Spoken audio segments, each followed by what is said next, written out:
Well, hello there and welcome to the Richie Allen television show in association with davidike.com and BVTV. My name is Richie Allen. You're very welcome. Can you believe it? This is episode 10 of this new television programme made in Manchester, as I said, in association with BVTV, and it's been terrific fun making the show. Thanks for watching it. Coming up this episode, lots to talk about. I'll be talking about killing for sport. We'll talk about fining obese people in the United Kingdom. Yes, David Cameron has proposed tackling people whom are obese and whom he alleges refuse to get help, fining them through the benefit system, through the welfare system. We'll talk about earthquakes because of fracking in Oklahoma, and also media coverage, ridiculous media coverage of what's happening in Syria, in Turkey, and much more besides. But I'm going to start today, or this episode anyway, with the Calais migrant crisis, which I've gotten into at length here in the Richie Allen radio show this week. And I'm going to read you something. And this is from the BBC today. Now, you obviously know we record this on a Thursday and we put it out on a Friday. We're very honest here. We don't try to pull the wool over your eyes. But today, the BBC are reporting that British Prime Minister David Cameron is saying that Britain will not become a safe haven for migrants in Calais after hundreds continue their attempts to reach the United Kingdom overnight. He said illegal immigrants would be removed from the UK, as migrants told the BBC they remained determined to reach Britain. More than 3,500 people have tried to get into the tunnel terminal this week. Several hundred migrants were escorted away from the terminal by French police on Wednesday night this week, the third night of large-scale attempts to storm the terminal. And as you know, people have died, and this week another man died. Look, I'm not going to do the bleeding hearts liberal thing. I'm just going to say this, and I'm going to say no more. Most of these people are migrant workers. They're people looking to come and work, not looking to scrounge on the benefit system, not looking to scrounge and put undue pressure on the welfare system here in the United Kingdom. They're fleeing places like Syria, where 4 million people have been displaced because of the so-called civil war, which began in 2011. They're fleeing Libya, which was destroyed by NATO in 2011. We installed a puppet government who cannot handle the various religious factions in the civil war that started there. They're fleeing these places because we've destroyed those places. We learned this week, didn't we, that Britain spent £320 million bombing Libya, but have only committed £20 million to rebuilding it. We destroy these people's lives, we kill millions of them, we displace millions more, and yet we use language like swarming, which David Cameron has been using this week. A wonderful human being called Eamon Holmes, who presents for Sky News every morning between 6 and 9 a.m. He's been suggesting that we electrify fences to keep these people out. I know there'll be people watching this who say, oh, this is the typical socialist nonsense. We can't afford this, we can't afford that. Listen, if we can afford to send British planes overseas in conjunction with the militaries of other countries to absolutely decimate these people's lives, to kill their families, to kill men, women and children, to destroy their infrastructure, to make their land uninhabitable, to poison their land using depleted uranium bombs, we can find some time to help them. At least we can do that much when they turn up on our shores. That's my 2 pence worth on that issue.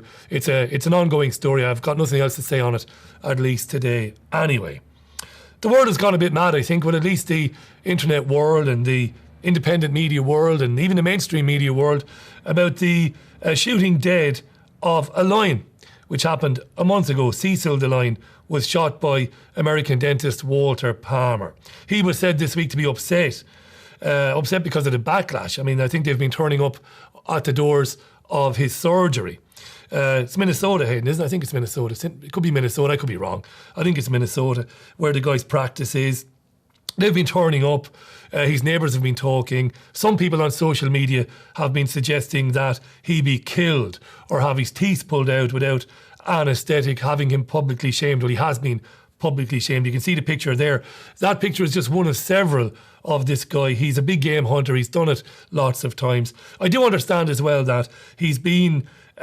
he has a conviction in the United States of poaching bears. It's wrong. It's terrible. As the lion apparently took 40 hours to die using bait, and he was shot with a bow and arrow It's pretty awful. Have a look at this. This is just one example of mainstream media coverage. Take a look. The leafy Minneapolis suburb that lion-killing dentist Walter Palmer calls home. A lot of animal lovers and not much sympathy for their now notorious neighbour. I think it's somewhat egregious, almost what I would characterize as criminal, that someone would find it enjoyable to shoot such a beautiful creature just so they can say they have a trophy. Dentistry clearly makes good money in Minnesota. As well as his house, Walter Palmer could afford hunting trips costing tens of thousands of dollars each. But one of them in Zimbabwe has earned the American hunter a firestorm of hate on social media.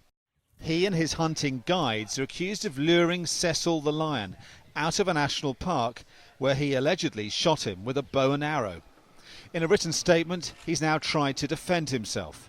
I had no idea that the lion I took was a known local favourite, he says, was collared and part of a study until the end of the hunt. I relied on the expertise of my local professional guides to ensure a legal hunt. So he said, the lion I took. That's a word that's got the internet absolutely going mad. I took, he said, not killed it or tortured it to death. Look, it's wrong. I can't speak for the mentality of somebody like him. I've never known anybody who's hunted. I come from a place called Waterford in the Republic of Ireland. I grew up in a suburb of Waterford called Ballybeg, which at least used to be, when I lived there anyway, on the edge of rural Waterford. Some of my neighbours used to take shotguns and would occasionally shoot rabbits, but they would skin them, cook them and make rabbit stew. It's the only proximity, it's the closest I've ever been to hunting. Hunting big game animals for sport is wrong. Royal families do it. We remember the furore over the princes, Harry and William, and posing with dead animals. The Spanish king, Juan Carlos, shooting elephants in Africa and stuff like that. It's absolutely awful. But what's equally awful is in my opinion, the reaction to it on social media. I'll get into that in a second. Have a look at this. This guy's practice and his livelihood is apparently in danger. Take a look. Outside his dental surgery, an unusual shrine to the slaughtered lion. And local residents putting up flyers condemning the dentist, who may have trouble working here ever again. They're not happy. I don't think he's got a practice left here. You think his business is over, do you? Oh, yeah. Yeah. I think that's a general consensus. He's finished? Yeah. Should be. I don't like witch hunts. There are several issues here. As I said, hunting for sport is wrong. I might be called hypocritical because I eat meat. Not often, it has to be said, but I do. I don't eat factory farmed meat though. And in fact, as I mentioned, I don't eat a lot of meat, full stop. It's very sick what these people do. But I would have thought that this guy would have been brought up on it. His old man, or both his parents probably took him hunting for deer, for other animals, for wild boars, a big thing, isn't it, in certain parts of America, when he was younger. So he doesn't think it's wrong, this guy. He's older now. He should know better. Look, he was probably brought up on it. People calling for him to be killed are just as sick. Some of these people work for animal rights organisations like PETA and others. I've had some of these people on my programmes before. They do some unspeakable things, these people, to other people in defence of animals. I find that strange. I don't wear those people at all, I really don't. Violence begets violence. An eye for an eye makes the whole world blind. Those are the cliches, yes. And it's also interesting that some of these animal lovers, they don't really give a damn, or they don't seem to anyway, about the murder of millions of people by their governments, as I just explained there about Syria and Libya. But the minute somebody shoots a lion, off with his fecking head. Kill him, skin him, torture him. It doesn't make any sense to me. I could talk about Sandra Bland, another black woman, another black person dying in custody in the United States. Was there as much vitriol and condemnation on social media about what happened to her? No, there wasn't. Not in my opinion anyway. Look, you'll have your opinion on it, but just remember, I said big game hunting is wrong. Getting off on shooting animals is wrong. I have no stock with it. I have no time for it. But remember the culture. Remember how the guy grew up before you hound the guy to death. This guy might commit suicide. Might suit some people, Some people might be delighted, oh, that's a wonderful ending to that. No, it isn't. It's wrong. Let's have a debate about it. Let's stop it happening. Let's talk to the guy. Let's talk to other people who hunt animals. Explain to them why it's wrong. Let's not kill people. Oh, here's a bizarre story for you. This is in The Independent this week.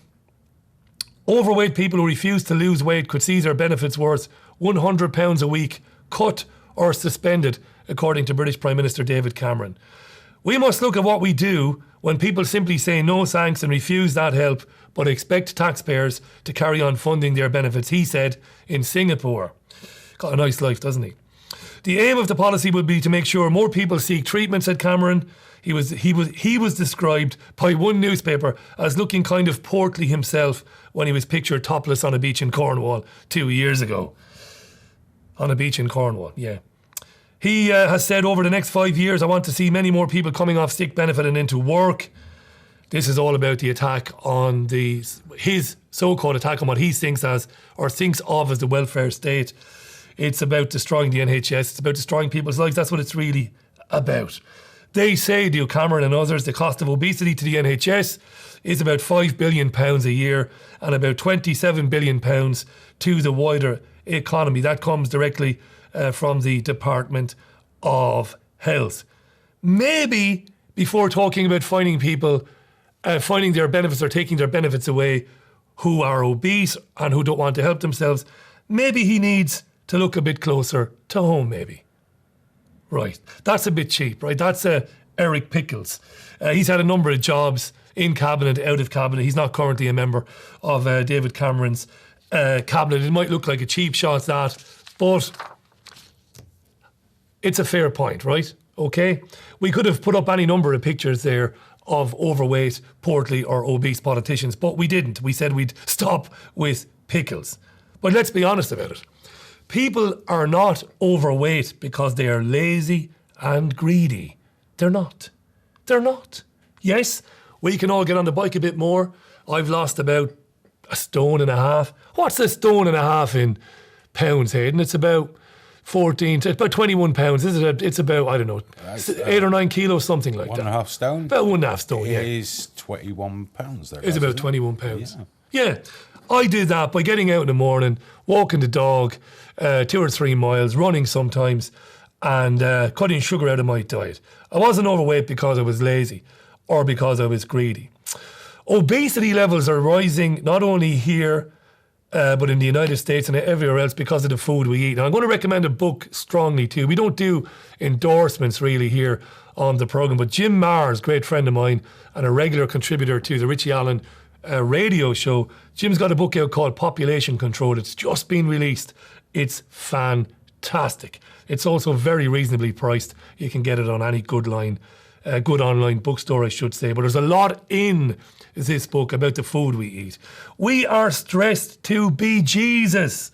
We are working longer hours for less pay, and often we're eating at times when our metabolism is naturally slowing down, late at night. It's as simple as that, which means whether we like it or not, we are eating more so-called fast foods, much of which are absolutely garbage. Most people, in my opinion, have absolutely no idea what they are eating. They don't. And I can't think of anything more important that we do on a daily basis. You know, after we kiss and cuddle and hug our children and send them off to school, after we kiss and hug our wives and husbands and part company from them, make sure they're okay. Outside of that, the most important thing we do every day is put food in our mouths, and we don't have a clue what it is that we're eating. Take a look at this clip. Let's start with the dangerous preservatives. So BHA, BHT, TBHQ, this is what you're going to look for on the ingredient list. These are synthetic preservatives made out of petroleum. Now, food manufacturers love to put them in the food so that consumers like us can't tell when the food's going rancid. But the real problem with this is the National Institute of Health says that BHA is reasonably anticipated to be a human carcinogen. State of California says it is a human carcinogen. These preservatives are banned in the UK and in Japan, but as you can see here, they're in a lot of foods here in America, a lot of foods that really are kid foods, like these cereals, these bubble gums, these crackers. What is this next stuff here? I'll take it. It's a mouthful. Azodicarbonamide. Azodicarbonamide. Exactly. Rolls off the tongue. Right. And it's actually not just potentially dangerous, it's kind of disgusting because it's actually used in foam plastics most often. Really? So it's what is made the sole of your sneaker, your yoga mat, all made up of azodicarbonamide. And yet it's in all of these baked goods and bread. And it's an asthma-causing allergen that's been banned all over the world in the EU, Australia. And if you use it in Singapore, you can go to jail for up to 15 years and get I think $500,000 fine. So they know that this is not some good stuff, and it's not used in any of those other countries. That's just a small example. Our time on this program is finite here. I could have shown you any number of credible news inserts or medical blogs or vlogs or whatever you want to call them, talking about the absolutely nightmarish things that are in your everyday food, not the stuff that you just have occasionally, but in your everyday food. And remember, and I'm not going to get into TTIP today, the Transatlantic Trade and Investment Partnership, but the aforementioned David Cameron, these guys want to hand control of legislation to the same corporations who put this crap into the food we eat. There's little regulation as it is. So can you imagine if TTIP passes? You know, and again, there's no exaggeration there. That's absolutely true. Now, somebody who does walk to work, fair play to her, in light of obesity and all of that, is a woman called Baroness Wilcox. That's good. More power to her elbow for walking to work. But she charges you £300 a day for it. I kid you not. She lives in a £4 million home just 200 yards from the House of Lords. Yet Baroness Wilcox bills the taxpayer up to £5,700 a month for her walk to work. In 2 years, the 70-year-old former Cadbury Schweppes director, again, that's ironic, isn't it? She's pocketed in 2 years £75,000 in parliamentary attendance allowances. The former Tory minister is among scores of affluent peers who claim thousands despite living in and around Westminster. They've not broken any rules, mind, and they are otherwise unsalaried, but they stand accused of cynically exploiting a new tax-free payment of up to £300 a day that is weighted in favour of those who live near Westminster. The Daily Mail found that of the 161 members of the Lords who live in London, 124 have claimed the daily allowance this year. It's disgusting, really. It really is. While I'm mentioning that, I should mention Greville Janner. He's the peer who quite possibly has abused dozens and dozens of young boys over the years. We're told that he is, well, he's too ill to stand trial. Yeah, he's the guy. They said he's got Alzheimer's, late stage Alzheimer's, dementia, whatever it is. But while they were saying he was unfit to stand trial and to be seriously examined and questioned over claims that he abused lots and lots of boys, he did, by the way, he was actually turning up to claim that £300 a day in Westminster. I just thought I'd bring that up because it's important. Why are the papers all over this? Well, they're all over this because Lord Sewell got pissed up, snorting cocaine with prostitutes and ranting about senior politicians. He lifted the lid on the monumental piss-taking going on in so-called public life. And there's the Sun's headline this week, even Lord Coke. The House of Lords, for our American viewers and for our viewers overseas who might not know or might not care, is the upper house of the Parliament of the United Kingdom. Like the House of Commons, it meets in the Palace of Westminster. Unlike the elected House of Commons, though, most members of the House of Lords are appointed life peers. Tell me that's okay. Tell me that's okay. And this is all part of the endemic corrupt world we live in, that people who donate massive amounts of money to political parties to enable them to get elected, which prevents any real democracy because we can't get elected, we can't compete with that. These people get life peerages where they basically sit in this house, and Hayden, you would agree, many of them sleep through the day. Oh, yeah. Well, we've seen photographs, haven't we, of people sleeping through the day. Well, of course, you want to have a rest. You're only earning £300. Sitting there like this. And also, if you're Collecting all night 300. partying, yeah, you need a sleep. You need a snooze, don't you? Reasonable. On that bombshell, we're going to take a quick break. You are with the Richie Allen television show in association with DavidIke.com and BVTV. Lots more to come. Don't go anywhere. Back in about 2.5 minutes.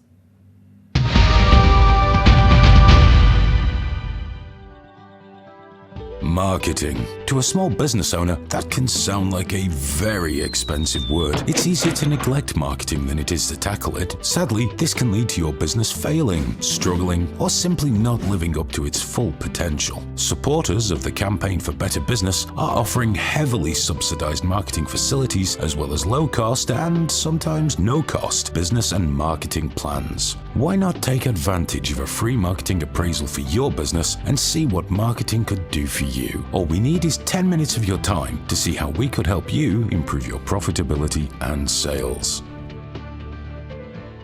Hi there, my name is Richie Allen and I present the Richie Allen Show for BVTV. How are you? Hope you're well. Why am I here? Well, I'm going to tell you a little bit about BVTV and its plans. Coming up late this autumn or even early winter, BVTV will launch properly. It's going to be an independent platform. And independent is very important, providing outstanding new alternative news, mainstream and niche programming. It's very important and it's very, very exciting.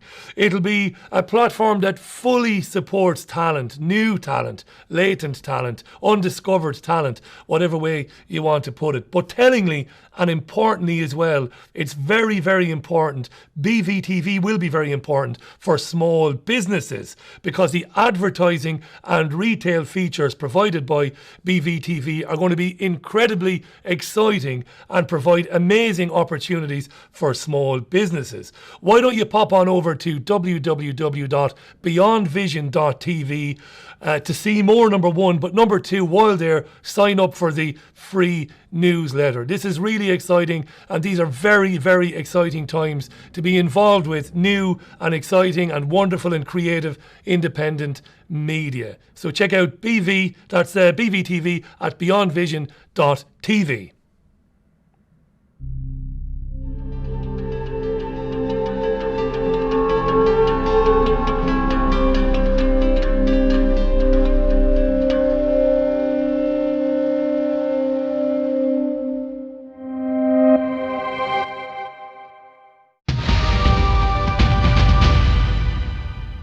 Welcome back to the programme. This is the Richie Allen Show in association with DavidIke.com and BVTV. Plug time, the Live League television show every Thursday at 10:30 p.m. with Evil Marty, Jay, John and Hayden. You just got to go to liveleague.com, watch it. It's absolutely terrific. Check out davidike.com/headlines.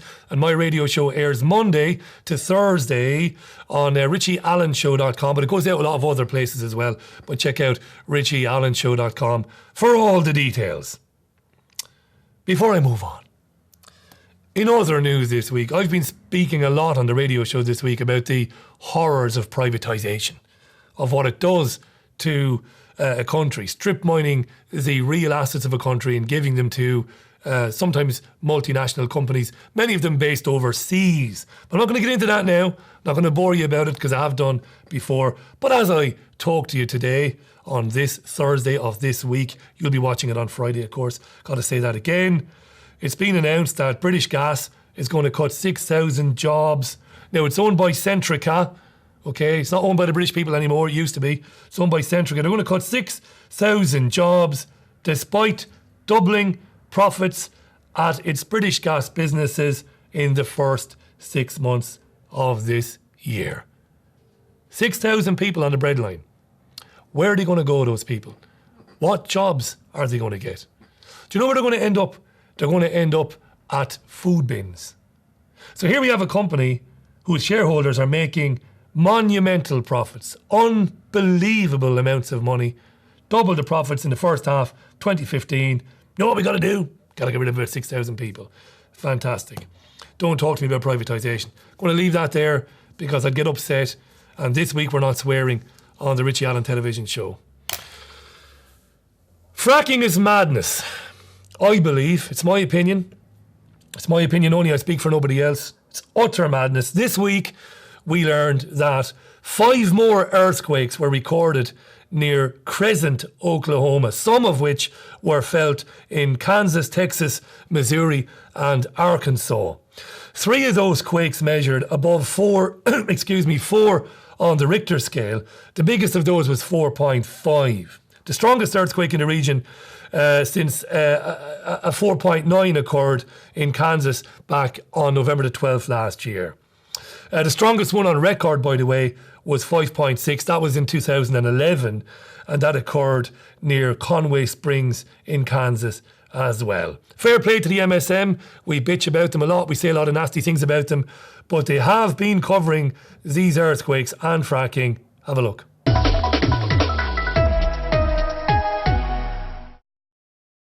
These shakes and many more in Crescent are moving operators of 2 disposal wells nearby to shut down after the Oklahoma Corporation Commission voiced concerns. So the research is quite clear that this potential risk exists. A third well will now operate at 50%.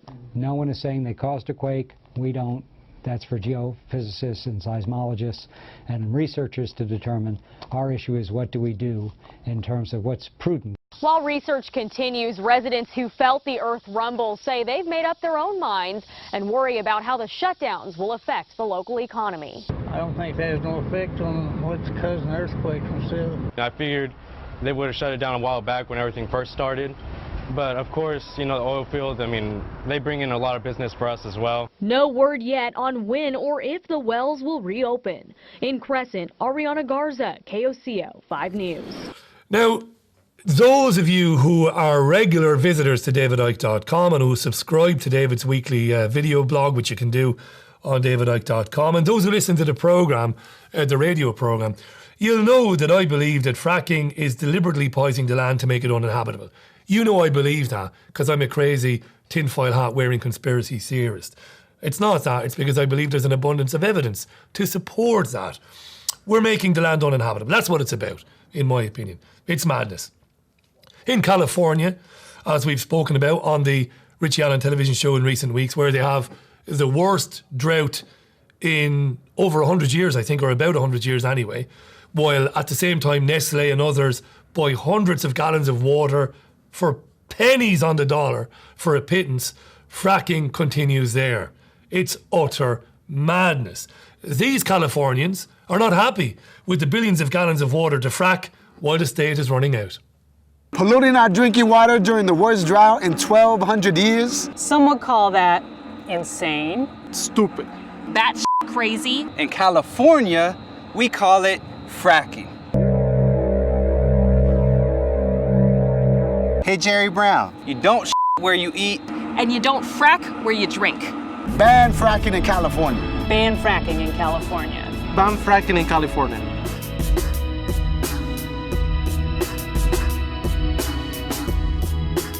Yeah, you can understand those Californians asking that question. This is getting no play whatsoever on the mainstream media within California. Nobody in the MSM in California is talking about the billions of gallons of water used to frack there, while water is pretty much disappearing off the face of the Californian earth.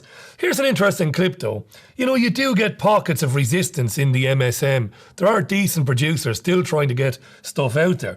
This is a clip from CBS News from 3 years ago, explaining pretty much how fracking does indeed contaminate groundwater. Have a look. Fracking involves millions of gallons of sand, water, and potentially toxic chemicals blasted deep into the earth, shattering underground shale and freeing natural gas for collection.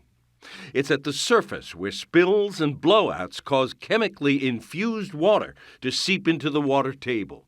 In 2008, after testing the wells of concerned residents, Hanger's agency wrote to Craig Sautner and other homeowners blaming the contaminated water on drilling activities conducted by Cabot Oil and Gas. The water came out looking like coffee with milk in it. The state agency ordered Cabot to stop drilling new wells and to deliver fresh water to affected residents. It's deadly. It's just a deadly, deadly practice. It really is. I'm not going to say any more than that. There's an abundance of information online. But if you're in the United Kingdom and you're interested in it, there's a wonderful woman called Vanessa Vine who I've had on the radio show. She runs a site called BritainIrelandFrackFree.co.uk. BritainIrelandFrackFree.co. God, say it again, Richie. BritainIrelandFrackFree.co.uk, or BIF for short. There it is on screen there. Check that out. There's an abundance of evidence. Vanessa's worked with the Greens. She's worked with a lot of people. No conspiracy theory, just loads of facts on there, things that you need to know about fracking. It's very important, folks, it really is.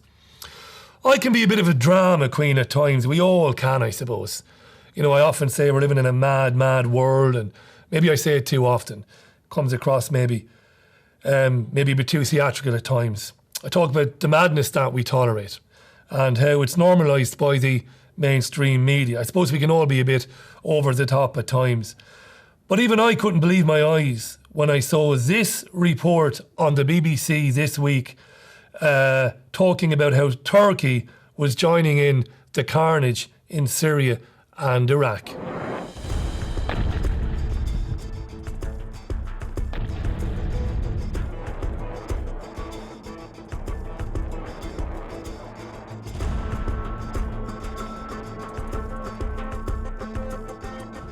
But it's actually bombing two separate targets, Islamic State militants in Syria, but also Turkish Kurds.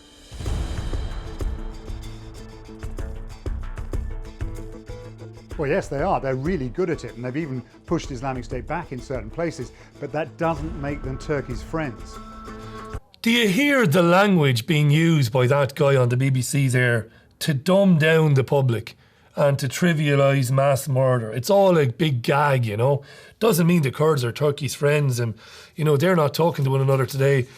You know, they're talking about the Turks bombing ISIS, which might help Syria, helping the US because the US wants to kill ISIS as well, but the Kurds are fighting ISIS, but Turkey wants to kill the Kurds.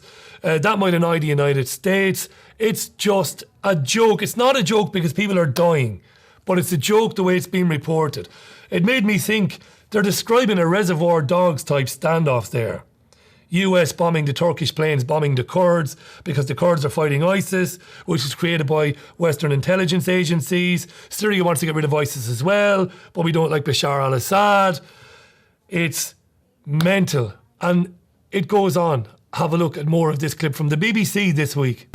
No, actually, the Iraqi Kurds have long had their own autonomous region inside northern Iraq, and they, oddly enough, don't get on too badly with Turkey.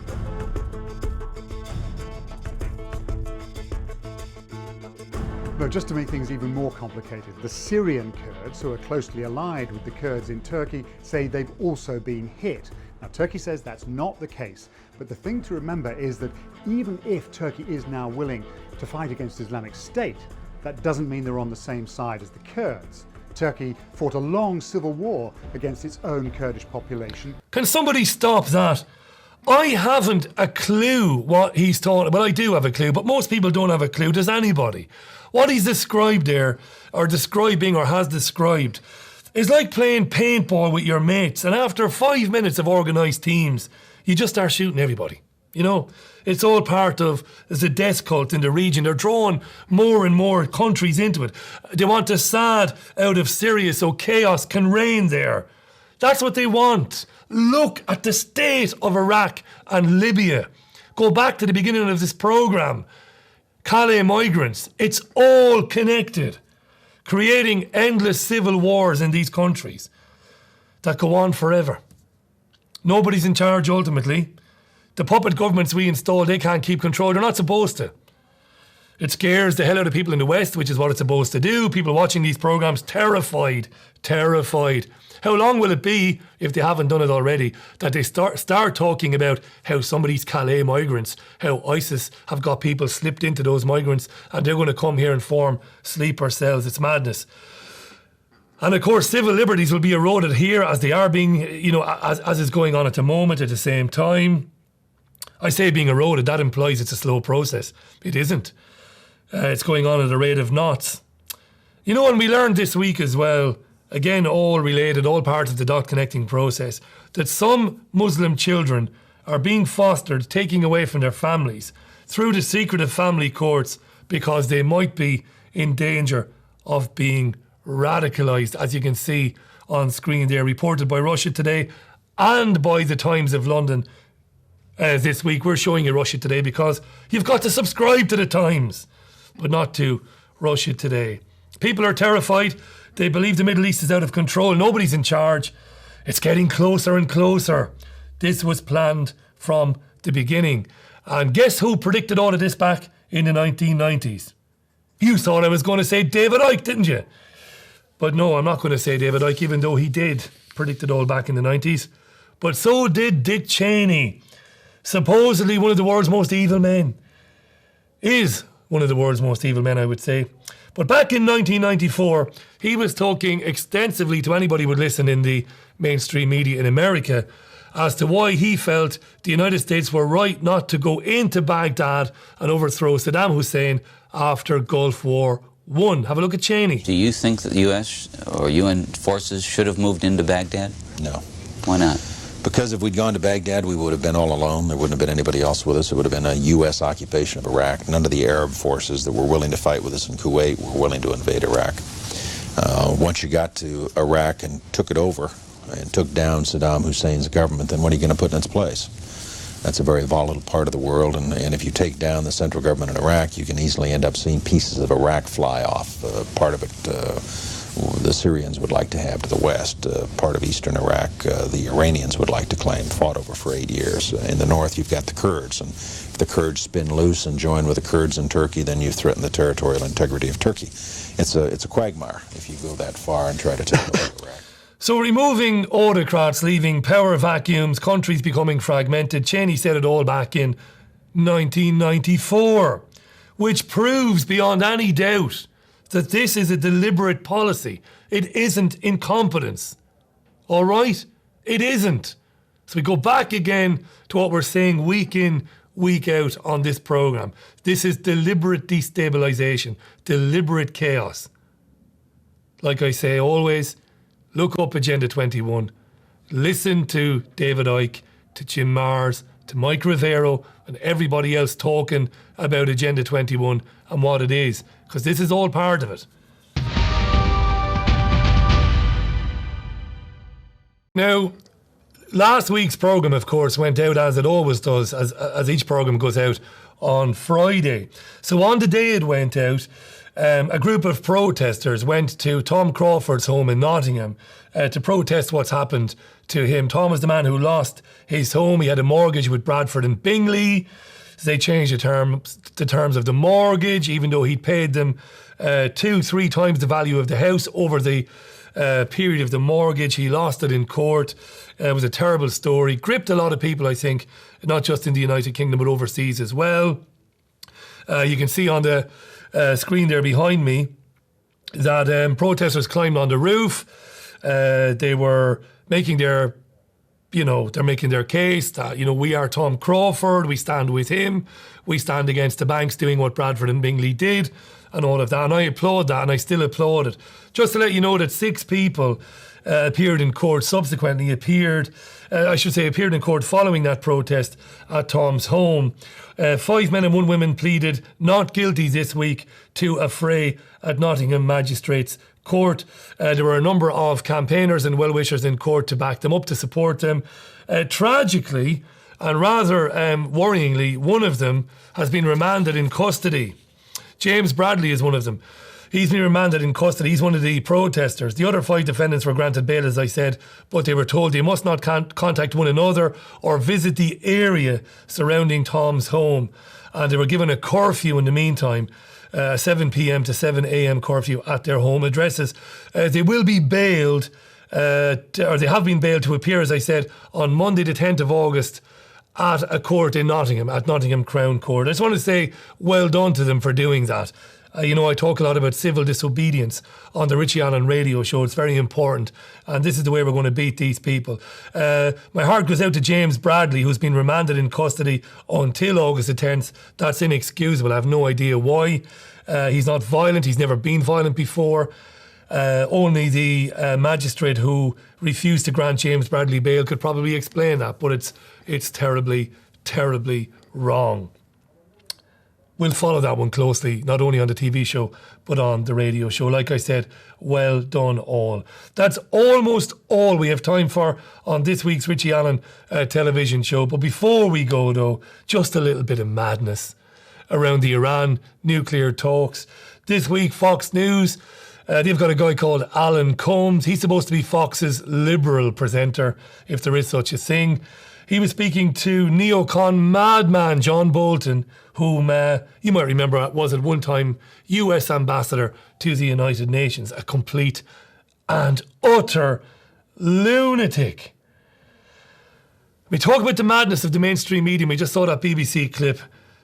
I'm not going to set this clip up. Just watch this. And you think they can do that even with this deal in place? Absolutely. Even though they say every pathway to the creation of a nuclear weapon is stopped, even though they have to reduce uranium. Every pathway is stopped. Let me ask you this. Who do you think paid for the North Korean reactor being built in Syria that Israel destroyed in September 2007? I think it was Iran. And you know what? I think that there's at least some possibility that Iran is enriching uranium under a mountain in North Korea. So the Iranians are having their uranium enriched by North Korea under a secret mountain, says John Bolton. There's no words. There's really nothing I can add to that. That is the mainstream media in the world in 2015. That's been it for this programme. Big thanks to everybody at BVTV, Hayden and the gang, for helping produce it, to davidicke.com. Check out the Richie Allen radio show every Monday to Thursday at richieallenshow.com. And don't forget, the Live Leak programme is every Thursday at 10:30 p.m. BST, and that goes out on liveleak.com. I've enjoyed the show this week. It was episode 10. Can't wait to do episode 11. I'll see you on that next week. Bye for now.